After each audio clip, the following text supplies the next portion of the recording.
Psalm 15 is a short psalm, but the 15th psalm is short, but it really packs something into that short space.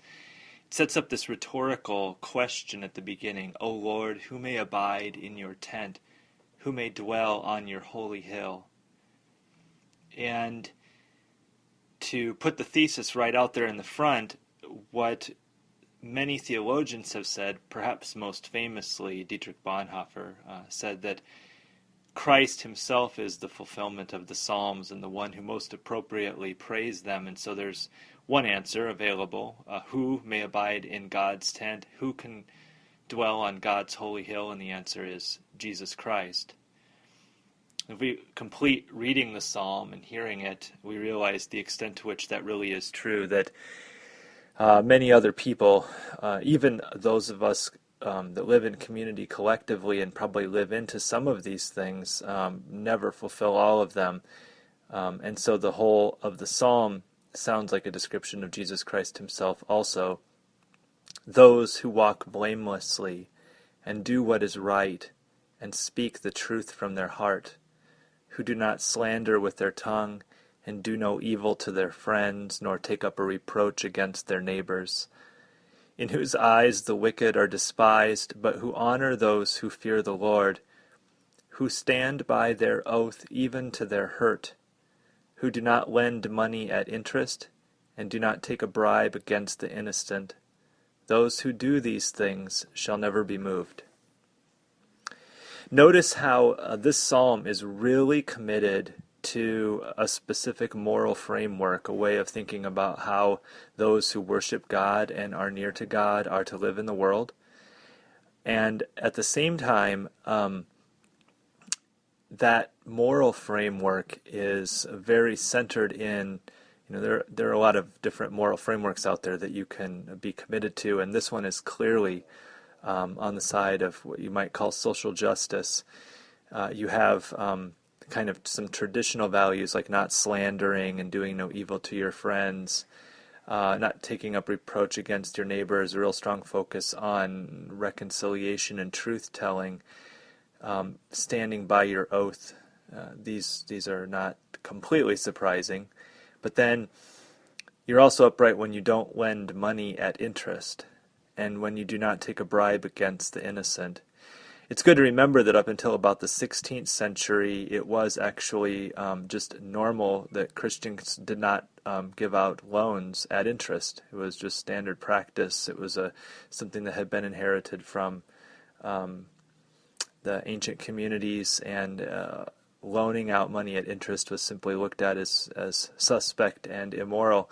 It's hard for us now, as probably mostly people who at least have a mortgage or perhaps a car loan, some credit cards, or those of us who are hearing this psalm and work at a bank or have money invested places where we earn interest from our investments. It's hard for us to hear this last one and get our heads around it, and yet that was a very central practice. It was a moral good. And we probably need to hear a psalm like this and ask ourselves, why don't we hold this up as a moral good anymore? You go back to Jesus, part of the reason Jesus never loaned out money at interest is he didn't have any. But even Christians, even religious leaders in Jesus' day would have been suspect if they would have been loaning out money beyond Jesus himself, even if they had it. When you come to a text like this, then, where it presents some things that are traditional moral values that you might want to stand behind, and then other ones that surprise you, it's hard to know how to wrestle with them. If you're probably like most people, you might want to simply filter out the ones that you disagree with or that you think are simply old, and then say, oh yeah, but look, the Bible does really support these other values that I hold up. The more difficult place to put ourselves in relation to these psalms is to sing them and really believe and trust them while we sing them, because they mix together things that challenge us and things that affirm us, and it's hard to sing things that do both of those at the same time. Finally, just notice in this psalm how focused this psalm is in teaching God's commandments as a song. It's not a strong tradition in praise and worship music these days to write hymns that just teach the commandments.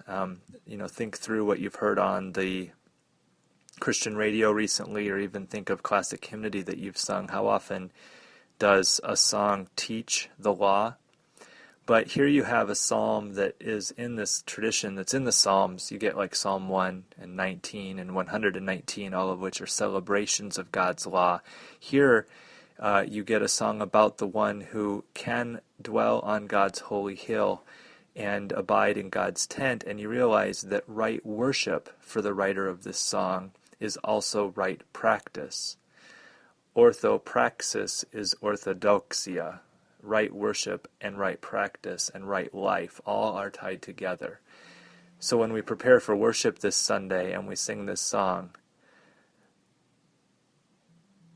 we have to kind of come to this realization that when we sing, when we praise, we are called to evaluate how our whole lives, even down to what we do with our money and our words and our actions, are themselves songs of praise to God or not, and they can keep us from worshiping God rightly.